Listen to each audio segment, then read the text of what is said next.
Duit mat ialah kertas kitar semula yang disisipkan dengan benih tumbuhan. Selepas digunakan, kertas ini boleh ditanam untuk menghasilkan pokok, bunga atau herba.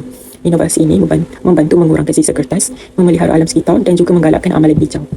Selain daripada itu, duit mat juga menjadikan kertas kitar semula kepada kad ucapan, penanda buku, tag hadiah, pembungkusan produk dan cenderamata mesra alam.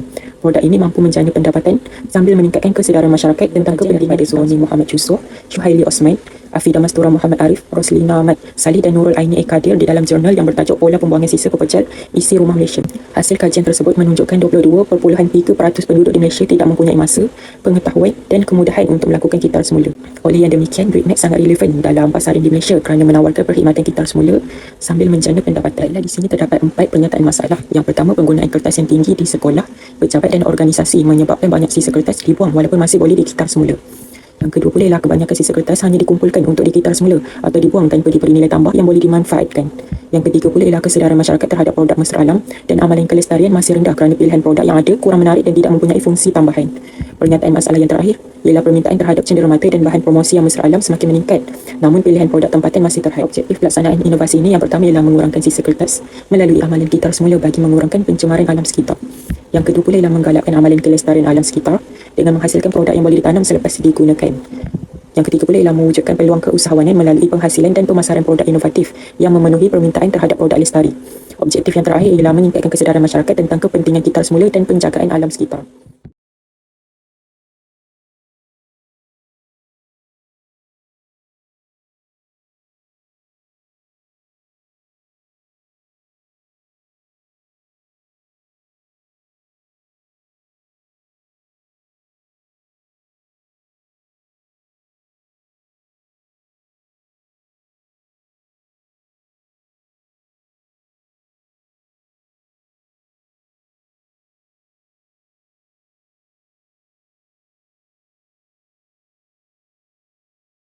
Saya akan terangkan mengenai 4 kelebihan utama bagi projek inovasi kami. Pertama sekali, produk kami mempunyai tekstur organik yang sangat unik.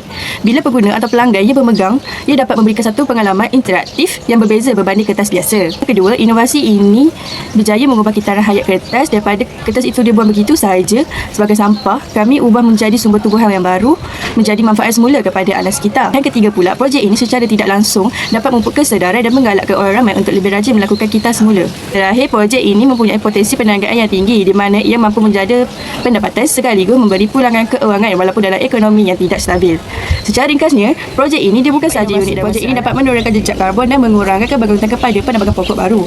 Di samping membuka peluang perniagaan berasaskan produk hijau yang kini berkembang pesat, selain itu, produk ini berfungsi sebagai alat bantuan mengajar interaktif untuk meningkatkan kesedaran hijau dalam kalangan pelajar dan masyarakat.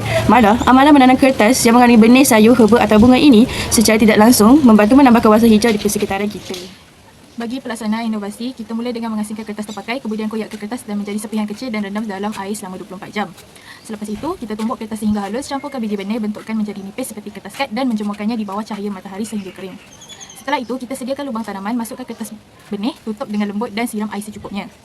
Terus menyiram dan menjaga pokok setiap hari dan akhirnya pokok sawi kita. Produk ini boleh dijadikan kad jemputan, kad perniagaan atau cenderamata yang unik. Ia juga boleh dijual kepada jenama tempatan sebagai tag baju atau kad ucapan. Selain itu, ia berpotensi menjual sebagai produk aktiviti berkumpulan dan menjadi pilihan utama syarikat korporat yang mencari produk hijau.